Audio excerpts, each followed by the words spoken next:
Baik, teman-teman semua, baik yang hadir di aula Balai Pustaka, di gedung Balai, di ruang Balai Pustaka, Dinas Perpustakaan dan Kearsipan Provinsi Kalimantan Timur maupun yang hadir di ruang Zoom, kita akan masuk ke sesi pembahasan.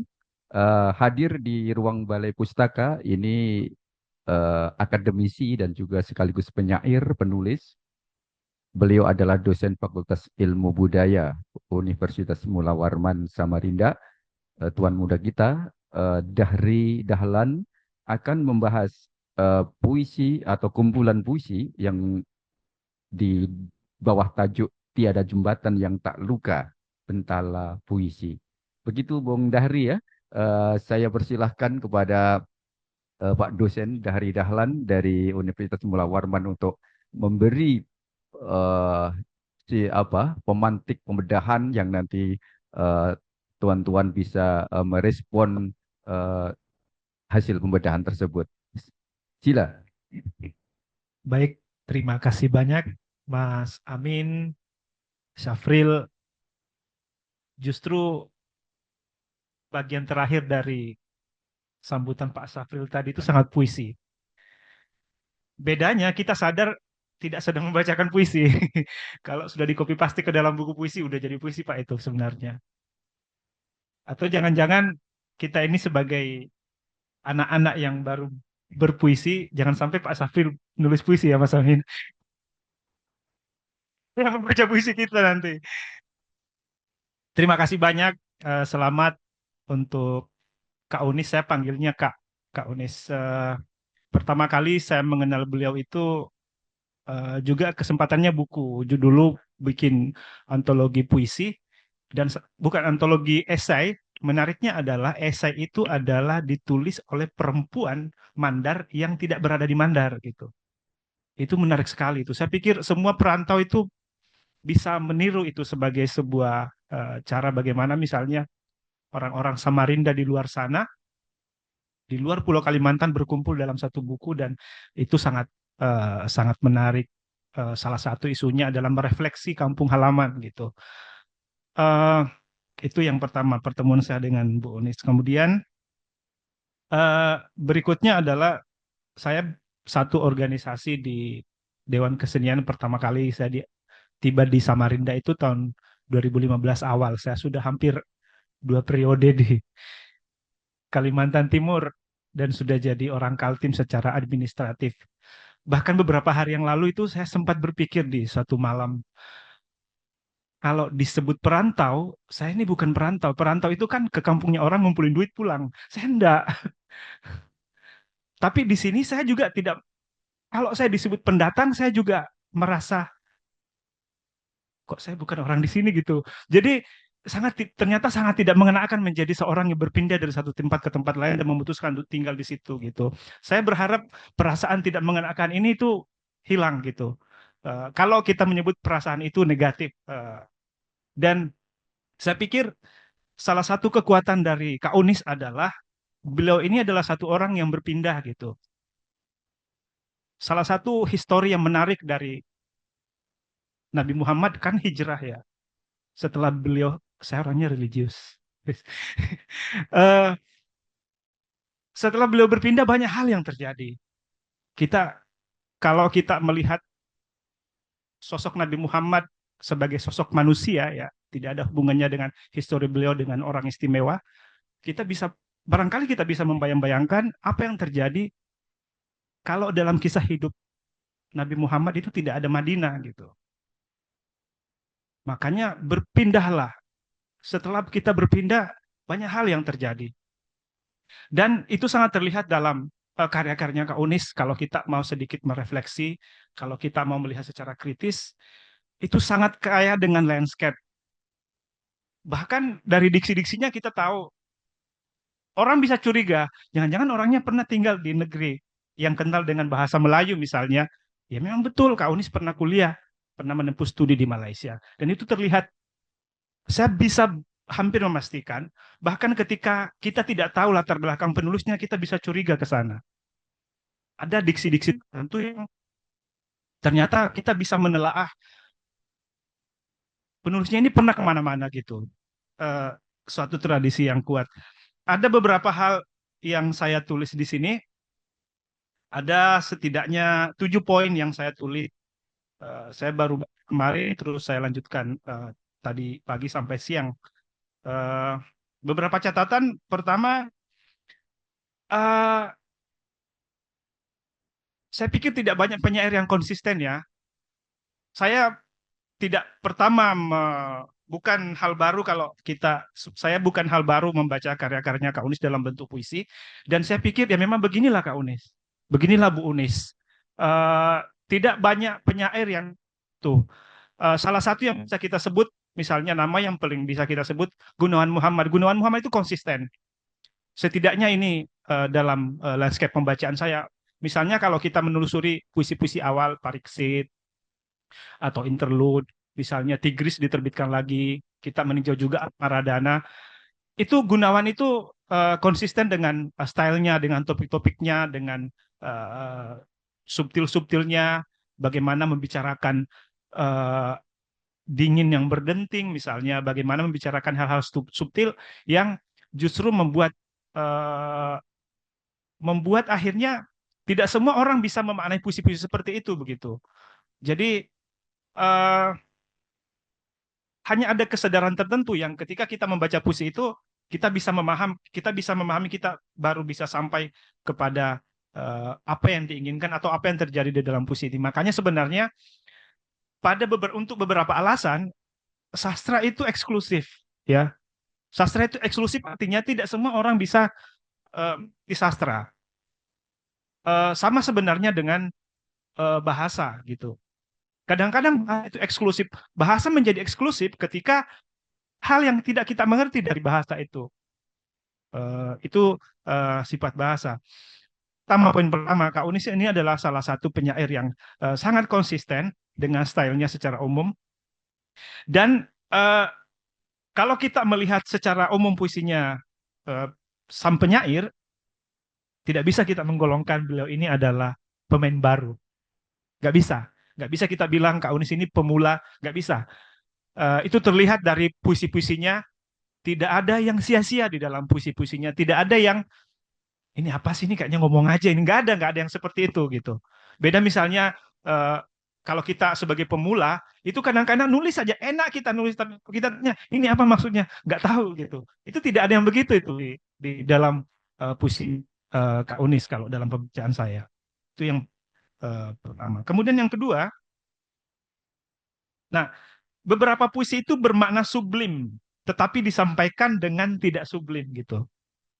Jadi barangkali membicarakan tentang gunung, rindu, membicarakan tentang apapun, tapi sebenarnya maknanya itu sangat apa ya, luhur gitu. Dan sering sekali makna yang luhur ini tidak bisa sekedar kita tuliskan dengan sekali duduk kita bisa menulis, enggak gitu. Jadi kalau kita mengambil istilah kadang-kadang transfer rasa ya gitu. Jadi kita hanya bisa, kita yakin ini nih maknya, tapi kalau kita dikasih kesempatan, coba apa maksudnya? Ya nggak bisa. Saya harus ambil satu malam dulu untuk begadang untuk mengurai makna itu misalnya. Misalnya salah satu puisi yang saya sebut di sini ada pada halaman 16.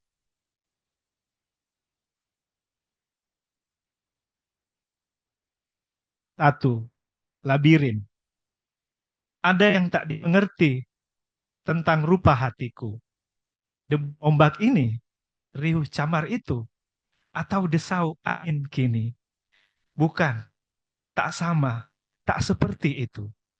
Labirin jiwa, tak terdengar gaungnya, berdenyar, berdesi, lupa, hala tuju, destinasi, tiada ujung.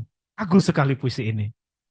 Dan salah satu keistimewaan puisi-puisi Kaun secara umum adalah ini juga sekaligus menandakan bahwa beliau ini memang bukan pemula gitu. Strukturnya itu padu banget. Kita bisa memilih mana pembukaan, mana tengah, mana akhir. Dan itu sangat estetik menurut saya. Tidak banyak penyair yang saya pikir bisa mencapai hal seperti itu. Tapi menyebut nama-nama besar, tuh misalnya siapa nama-nama yang sering kita sebut Kaltim yang Pusara, Eh, itu sudah mencapai itu dan itu sudah di Kaunis, makanya tidak bisa kita pada bagian ini Kaunis tidak merendahkan diri gitu. Ah saya ini ya, bukan pemulung gitu.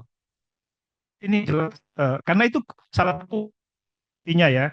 Tidak banyak penyair, bahkan coba aja kita semua nulis puisi, pulang ke rumah setelah ini nulis puisi deh, kita buktikan apa yang dibilang oleh Pak Dahar misalnya.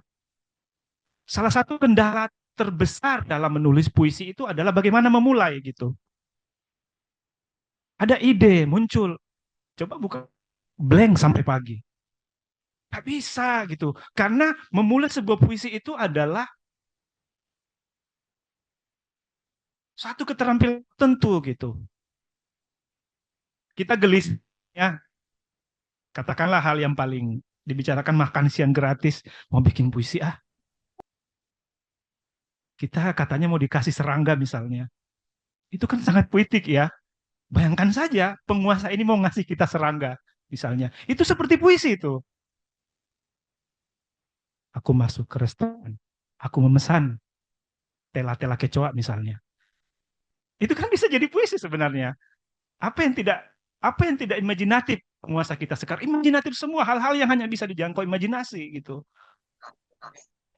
Oke, bisa memulai puisi. Jadi kalimat pertama, kedua, tiga bagus. Tapi bagaimana mengakhirinya gitu? Nah, hal itu sudah diatasi oleh sang penyair gitu. Misalnya nih kita lihat, kalau tidak salah Plato ya, ada yang sudah merangkai itu terutama dalam drama ya, ada pembukaan, ada inti, nonton film, ada perkenalan, ada konflik, ada ending. Ya kira-kira begitu Bapak. Ngampui gitu. Kemudian ini berapa menit ini? Ada di halaman 23 ini saya bacakan juga. Bertelaga yang sekuntum mengingatkan dahulu saat hampa kata-kata. Hanya mata bicara, gagu tanpa suara, bertelaga. Sekali puisinya ini. Seperti saya membayangkan puisi yang bagus ini tuh saya selalu membayangkan bagaimana kecil berhasil tidur tanpa disuruh tidur di depan televisi. Orang tuanya mengangkatnya ke kamar dan anak itu tidak merasa kalau dia diangkat gitu. Dia bangun, oh saya di kamar ya. Gitu. Jadi sangat halus, sangat subtil dan kita tahu apa maksudnya, kita tahu dan itu sampai kepada kita Bapak Ibu sekalian. Nah, puisi-puisi seperti ini sangat menyenangkan editor saya pikir. Editor tidak terlalu bekerja keras karena ya sudah bagus gitu. Sudah bagus puisi-puisi yang seperti itu. Kemudian, nah ini juga salah satu hal yang menarik dari penyair. Ada banyak puisi yang menampilkan diksi-diksi kata atau nama yang nyaris sudah tidak digunakan atau diketahui pembaca zaman kini sini. Terutama di Kaltim misalnya. Karena ada nama-nama, oh ternyata nama tempat di luar sana yang tempat itu ada gitu. Di sini kita misalnya Jelaga barangkali masih ada yang tahu ya, tapi anak-anak sekarang, terutama anak-anak generasi di bawah saya, siapa yang masih berjelaga gitu? Kecuali anak-anak motor, masuk bengkel ganti oli ya berjelaga gitu. Tapi anak-anak sekarang nggak ada lagi. Sumber jelaga di zamannya Kak Onis, mulai pertumbuhan awal itu dapur ya, dapur. Tapi sekarang dapur mana yang berjelaga? Dapur sudah dihapus GoFood. Ada lagi jelaga di dapur kita. Nggak ada lagi asap. Ya nggak ada lagi jelaga karena nggak ada api sekarang. Sekarang kan nggak rice cooker sekarang nggak ada jelaga gitu. Nah itu hal yang menarik. Nah itu menjadi lanskap tersendiri bagi menurut saya bagi pembaca-pembaca sekarang itu. Jelaga misalnya, kemudian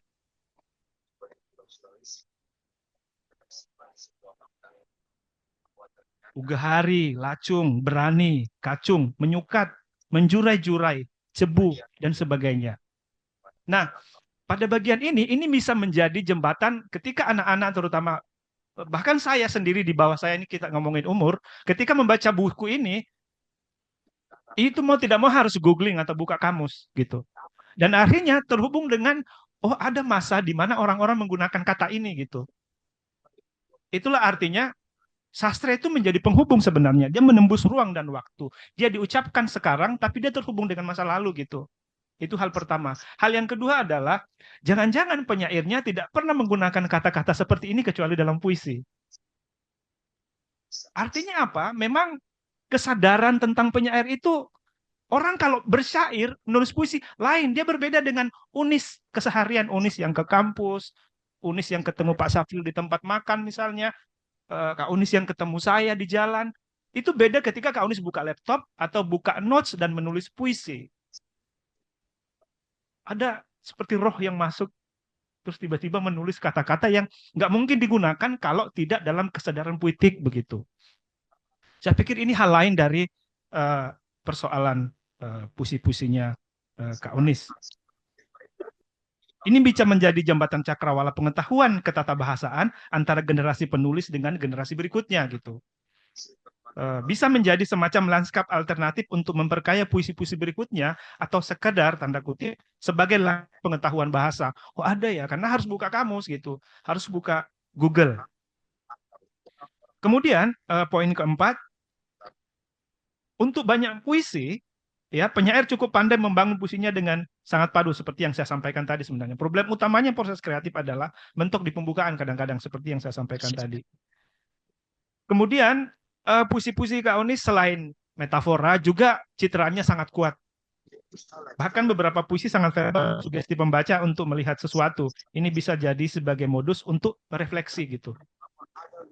Misalnya pernah enggak kita tahu-tahu terjebak macet di mana sering di tepian misalnya, macet, panas. Tiba-tiba kita lihat sepatu bayi tercecer satu di tengah aspal yang panas. Itu seperti puisi menurut saya. Kalau itu ditulis, maka itu bisa merefleksi sebenarnya di tengah-tengah keramaian segala macam itu kita menemukan. Nah, hal-hal seperti ini yang saya temukan dalam puisi-puisi penyair. Misalnya di puisi halaman 21. Di Cebu, aku menghala. Cebu, selepas perjalanan panjang, serupa waktuku. Masih bisa kuhitung. Namun perjalananku selanjutnya hingga bila? Masihkah panjang? Tak mampu kuduga, serupa pepasir menenggelamkan tapak kaki. Pantai ini seakan memanggil menepi ke sudut sepi, menjauh dari segala riuh, merapat ke matahari saat terbit dan tenggelam. Disinilah aku sekarang, menatap cahaya senja di horizon, kuning dan jingga, warna awan memantul berenang di laut Filipina yang sangat bagus cara membuka, terus mengantar, lalu mengakhiri. Dan citraan-citraan seperti horizon segala macam. Siapa yang tidak tahu horizon misalnya? Barangkali kita belum pernah ke Cebu di Filipina, tapi melalui puisi ini kita bisa membayang-bayangkan apa yang dibayang-bayangkan oleh penyair ketika merefleksi sebuah tempat bernama Cebu di Filipina, kawan-kawan sekalian, Bapak Ibu sekalian. Jadi hal-hal seperti itu akhirnya membuat kita bisa merefleksi. Kemudian di puisi halaman 40.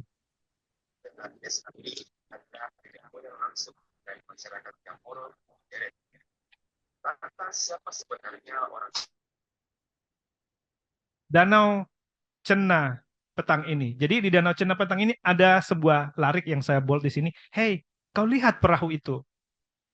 Ia seolah menunggu kita mendayung, mengitari telaga kala petang sebelum gelap turun ke bumi.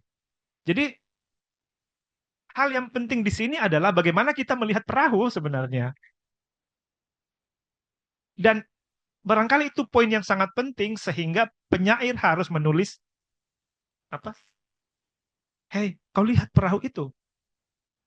Jadi yang penting adalah perahu itu sebenarnya. Jadi tidak sekedar sebuah perahu tergeletak atau perahu diikat. Enggak seperti itu gitu. Jadi cara kita memandang yang penting. Kau lihat perahu itu. Jadi ini menurut saya salah satu strategi puitik yang dipilih oleh penyair untuk mengantar kita ke kira-kira apa yang diinginkan kalau orang membaca puisi ini. Kemudian berikutnya adalah sebentar lagi. Eh, walau demikian, apapun itu puisi ini yang tentu saja kekurangan dan kelebihan masing-masing. Salah satu poin kekurangan yang kalau saya lihat dari puisi ini, pertama masih ada beberapa ungkapan-ungkapan yang sebenarnya klise, tapi kalau kita mau melihat sebagai keseluruhan, sekali lagi melihat sebagai sebuah keseluruhan, sebenarnya nggak klise-klise amat ketika itu ada di situ. Eh, Misalnya kalau kita lihat sebenarnya kalau menurut pendapat saya judul ini klise. Klise itu adalah sebuah elemen dalam seni misalnya atau dalam bahasa yang sudah seringkali diucapkan, seringkali seringkali diucapkan dan akhirnya maknanya itu jauh itu karena keseringan kita kita dengar. Buat apa rindu kau terjemahkan misalnya? Kenapa bukan misalnya penerjemah rindu? Kalaupun itu tidak klise misalnya. Tapi saya pikir sekali lagi kita tidak bisa melihat itu secara parsial lah, walaupun dia klise. Tapi coba kita lihat keseluruhan puisi. Barangkali eh, klise di situ itu memang harus hadir. Dan artinya bagian ini saya juga jadinya meninjau jangan-jangan memang klise itu apa sih misalnya. Kalau kita percaya ini sebuah kebenaran, akhirnya kita merefleksi gitu. Sekali lagi ini kita melihat secara parsial ya Bapak Ibu sekalian. Dan soal klise tidak klise ini saya pikir bergantung kita siapa yang melihat itu gitu. Misalnya di dalam puisi, aku tengada gecakrawala, mataku mulai rabun, aku merasa tersesat, tak tahu jalan pulang. Aku merasa tersesat, tapi masih ditambah tak tahu jalan pulang gitu. Saya pikir itu hal-hal yang patut kita refleksi di dalam puisi ini. Kemudian eh, bagian terakhir saya mengomentari tampilan puisi ini. Bagi saya sampulnya ini cerewet. Bagi saya sampulnya cerewet karena terlalu banyak ornamen segala macam. Saya perbandingan ya. Misalnya dibandingkan dengan dua sampul ini, Pak Korilayun Rampan atau Mata Kekasih atau Irma Agrianti Merah Alizari. Dibandingkan ini cerewet banget kan? Rame banget. Iya seperti buku motivasi. Tapi ini kembali lagi barangkali ini selera pribadi ya. Kita kita kita terlalu banyak lanskap yang bisa kita bicarakan untuk bicarakan ini. Saya juga mengkritik fontnya di sini. Jadi ternyata dalam dunia visual itu, desain komunikasi visual, ada beberapa font yang dilarang penggunaannya untuk konteks tertentu misalnya. Kalau Anda mau bikin poster yang serius, jangan pakai font Comic Sans misalnya. Mau bikin tulisan serius, jangan sekali-kali pakai Comic Sans. Ini kata orang DKV gitu. Ini bukan Comic Sans. Tapi saya ambil perumpamaan, memang ada hal-hal yang akhirnya kita membicarakan hal di luar sastra. Apapun yang terjadi, ketika buku terbit, ternyata kita harus membicarakan di luar sastra. Oke, buku saya sudah selesai. Siapa ya kira-kira penerbit yang mau? Bisa nggak editornya atau desainernya menerjemahkan puisi saya terus? Saya pikir hal-hal begini juga di luar kendali penulis, saya pikir. Saya pikir itu dari saya. Terima kasih banyak. Assalamualaikum warahmatullahi wabarakatuh. Assalamualaikum warahmatullahi wabarakatuh. Ya, terima kasih aplaus kita untuk Bung Dahri Dahlan, penyair dan akademisi dari Universitas Mula Warman. Ada beberapa poin tadi intinya bahwa menurut beliau puisi Unis Sagina itu puisi yang bukan artinya kata-kata itu memiliki sesuatu yang ingin disampaikan, kemudian secara struktur dia juga memiliki korespondensi yang bagus dan terstruktur ya. Ya berjalan dengan baik lah strukturnya dan kemudian juga dari bahasa dia juga memiliki sumbangan yang banyak untuk penguatan bahasa untuk eksplorasi bahasa dan sebagainya ya diksi-diksinya dan mungkin juga bagaimana eh, membuat citraan-citraan yang membuat pembaca tersugesti gitu ya itu beberapa poin yang penting dan nanti teman-teman tuan-tuan bisa menjelajah lebih jauh dari kalau kalau sudah melihat bukunya ya bagi yang belum memiliki bukunya. Baik, kita langsung ke bedahan buku yang kedua untuk buku Tiada Jembatan yang Tak Luka. Kita beri kesempatan kepada kali ini penulis dan akademisi dari Universitas Hasanuddin Makassar, Tuan Hendra Gunawan akan memberikan ulasannya di hadapan kita semua. Kita beri kesempatan kepada Tuan Hendra Gunawan. Sila. Terima kasih Tuan Amin Wangsita Laja. Terima kasih. Assalamualaikum warahmatullahi wabarakatuh. Assalamualaikum warahmatullahi. Hadirin baik yang bertemu tatap muka di Samarinda pada malam ini maupun yang terkoneksi lewat jaringan internet. Secara khusus kepada para pembicara sebelum saya ada Bapak Safril Nur, kemudian tadi Bapak Dahri Dahlan, dan lebih khusus lagi tentunya kepada penyairnya yang berbahagia malam ini, Ibu Unis Sagena, ya, yang lebih saya kenal sebagai Mamanya Radwa, ya. Pada malam ini tentu beliau merupakan sosok sentral, ya, walaupun dalam tinjauan modern mungkin sosok penyair itu dianggap tidak penting lagi, ya, karena dia hanya sekedar perantara bagi lahirnya sebuah puisi. Namun karena kita hidup di budaya yang bagaimanapun memiliki tradisi literernya sendiri, sehingga saya pikir keterkaitan antara si penulis dan hasil tulisannya itu belum bisa diputuskan sama sekali. Sehingga tentu sekali lagi saya merasa wajar untuk mengucapkan selamat kepada Ibu Unis Sagena, ya, yang pada malam ini bisa menelurkan dua karya, ya. Namun kebetulan ketika saya menerima draft untuk dibaca dan untuk diulas pada malam ini, saya kebagian sebuah draft yang berjudul Tiada Jembatan yang Tak Luka, dengan tambahan anak judul Bentala Puisi, yang dari diksi Bentala itu sendiri sudah menggambarkan kepada kita sebuah perjalanan, ya, atau paling tidak sebuah peta pemikiran mungkin, ya, karena di dalamnya ada, khususnya di jembatan kedua kalau tidak salah, ada yang disebut di situ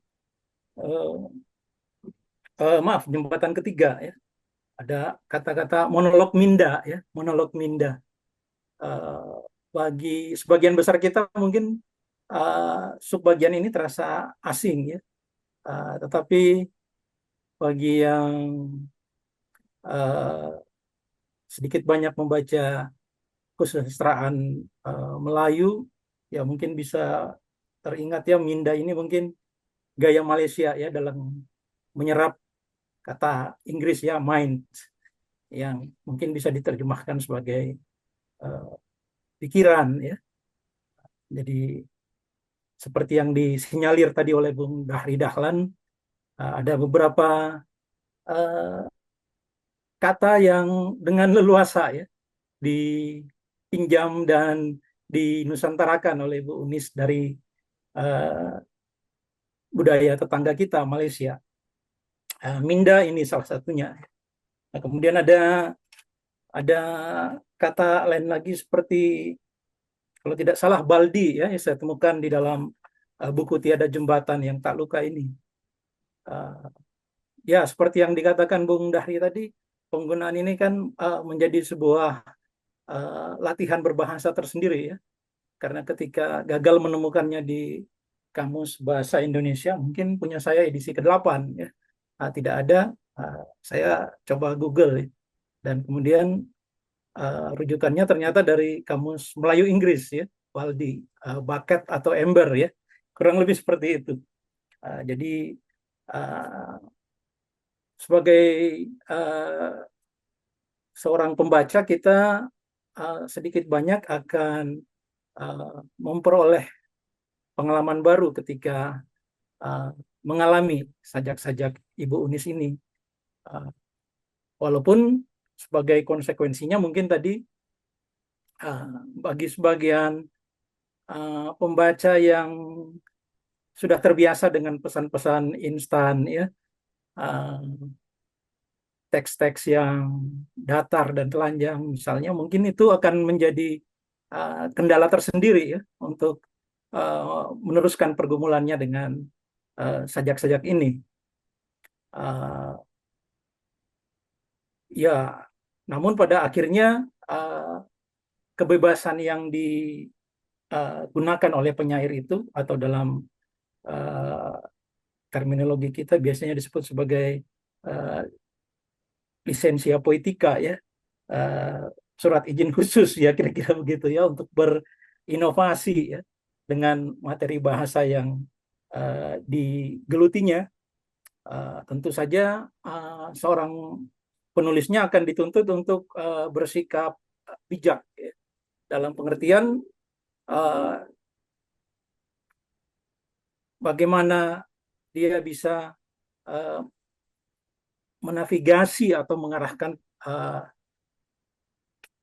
keterampilannya agar tidak terjebak ke satu sisi, apa yang disebut tadi oleh Bang Dahri Dahlan, ya, sebagai sebuah klise misalnya, ya, atau kata-kata yang sudah ya atavistik mungkin, ya, saking tidak dikenalnya lagi, ya, oleh pembaca kontemporer misalnya. Namun di sisi lain juga agar tidak terjerumus ke dalam inovasi yang ya mungkin kalau kita pakai bahasa Jawa yang ini, kebablasan, ya. Uh, Saking bablasnya sehingga penulisnya mungkin kemudian bingung sendiri dengan makna kata yang dia gunakan itu, ya.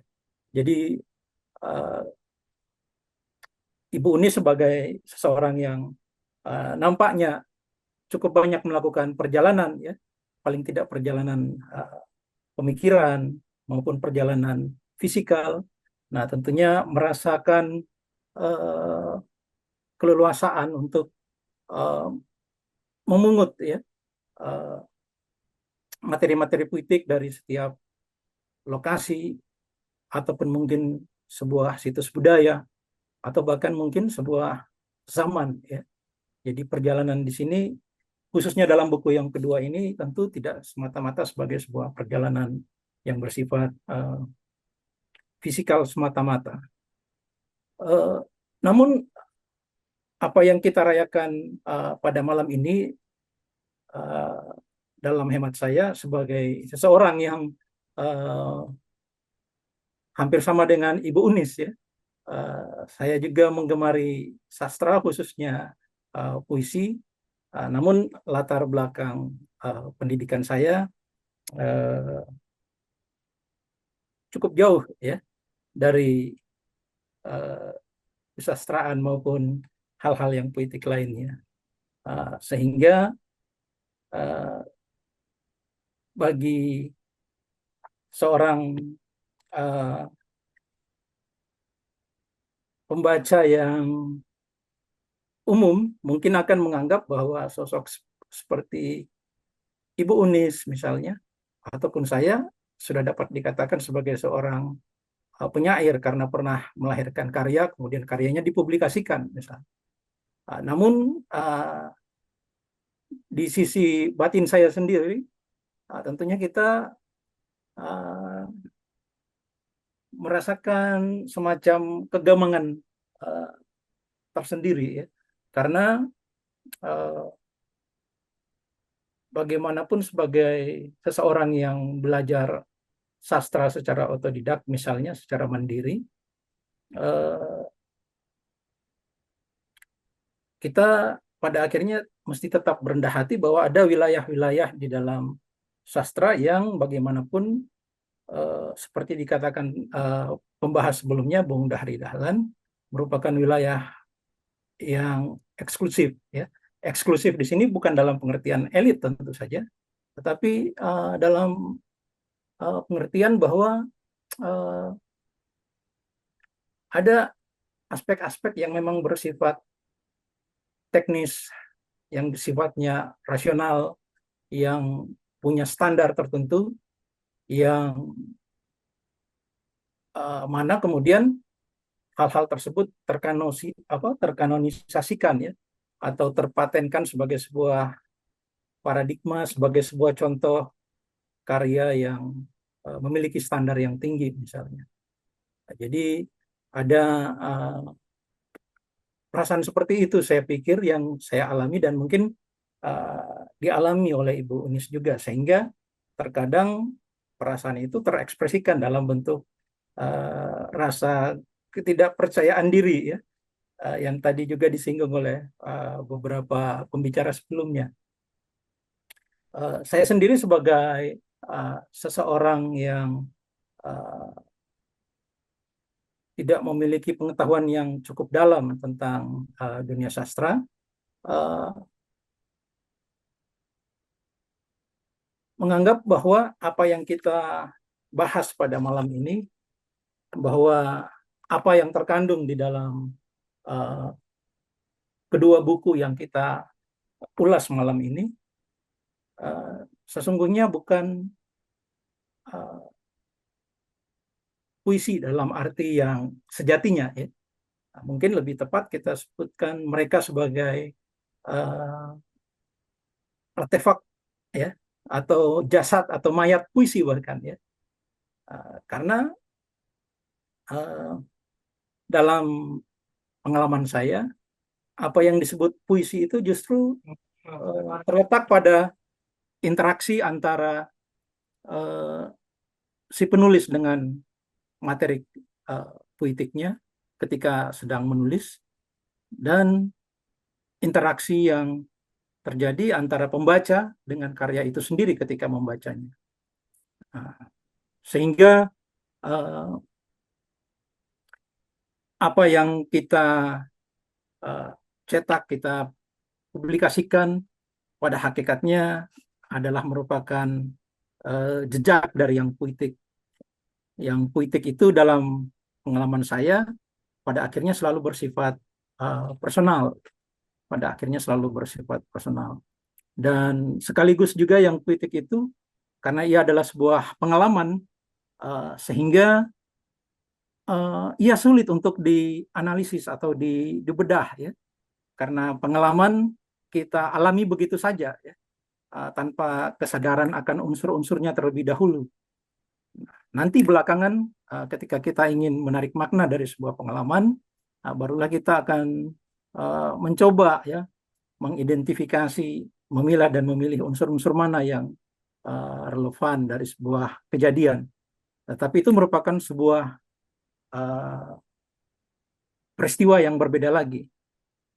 Sehingga dengan rumusan saya yang demikian, tentu saya tidak dapat memberikan pengulasan ya yang sistematik seperti yang apa yang diberikan oleh Bung Dahri Dahlan tadi ya, yang memang seorang akademisi juga di bidang, khususnya di bidang sastra dan bahasa. Nah, terkait dengan pengalaman ini, maka kemudian saya ketika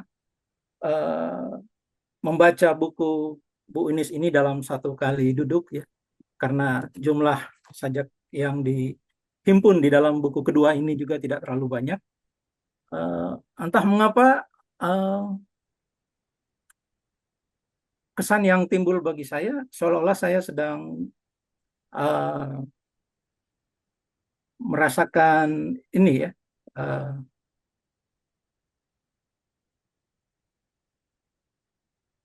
jejak sajak-sajak dari Muhammad Iqbal ya, seorang penyair India Pakistan ya, yang menulis dalam bahasa Urdu Persia ya, dan juga seorang yang sangat mahir dengan diskursus modern, khususnya filsafat Barat. Khususnya kesan ini saya rasakan khususnya ketika membaca 4 rangkaian sajak yang ditulis oleh Bu Unis terkait dengan mungkin pelayatan ya, atau mungkin sekedar refleksi intelektualnya terhadap kurang lebih 4 negara ya, dari Vietnam hingga ke Burma kalau tidak salah. Di situ saya merasakan bahwa uh, ada ada nuansa yang uh, sewarna dengan nuansa yang saya dapatkan ketika misalnya menyimak uh, karya-karya Muhammad Iqbal, khususnya yang terangkum dalam Pesan dari Timur, ya, Pesan dari Timur, atau Payam-i Masyriq dalam bahasa Urdunya. Nah, ini tentu bukan bermaksud mengglorifikasi Bu Unis, ya, tetapi sebagai seorang uh, yang percaya bahwa sajak itu adalah pada sebuah pengalaman, dan pengalaman itu dialami secara utuh dan secara seketika, maka saya percaya begitu saja terhadap kesan yang timbul tadi, ya. Dan memang setelah kemudian saya melakukan pembacaan kedua, saya menemukan bahwa apabila sajak-sajak yang diulas oleh Bung Dahri Dahlan tadi itu merupakan sajak-sajak yang lebih personal sifatnya, maka dalam Tiada Jembatan Yang Tak Luka ini, dia lebih merupakan sebuah dialektika, ya, sebuah diskusi, walaupun ada sajak yang berjudul monolog Minda, ya, tetapi monolog Minda itu juga sifatnya selalu dialektis atau selalu berdialog, ya, dengan pemikiran tokoh lain atau imajinasi si penulis tentang pemikiran tokoh lain. Sehingga kemudian di sini menimbulkan sebuah pertanyaan menarik terkait dengan tema yang tadi diangkat oleh pembicara, bukan pembicara, ya, tokoh yang memberikan sambutan perdana, ya, Bung Syafril tadi, Syafril Nur.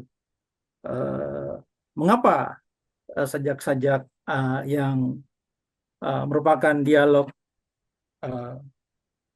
dengan pemikiran-pemikiran lain itu justru terlahirkan sebagai sebuah sajak dan bukan sebagai sebuah esai atau sebuah makalah jurnal misalnya. Nah, di sini tentu pada akhirnya